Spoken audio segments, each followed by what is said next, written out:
आपण पाहत आहात BCCN न्यूज. मिर्झानगर परिसरात पुन्हा दिसला बिबट्या. नागरिकांमध्ये भीतीचे वातावरण. वनविभागाने उपाययोजना करण्याची स्थानिकांची मागणी. बुलढाणा शहराच्या शेवटच्या टोकावर आणि जंगलाला लागून असलेल्या मिर्झानगर परिसरात पुन्हा एकदा बिबट्याचे दर्शन झाले आहे.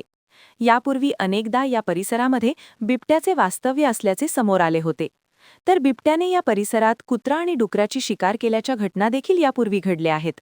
मात्र आता तर रात्री 9 वाजताच्या सुमारास या परिसरात बिबट्याचा वावर पाहायला मिळत असल्याने स्थानिक नागरिकांमध्ये मोठे भीतीचे वातावरण पाहायला मिळत आहे. शिकारीसाठी बिबट्या या परिसरात येत असल्याचा अंदाज वर्तवण्यात येत असून बिबट्याचा बंदोबस्त करण्यासाठी वनविभागाने योग्य त्या उपाययोजना राबवण्याची मागणी स्थानिक नागरिकांकडून केली जात आहे.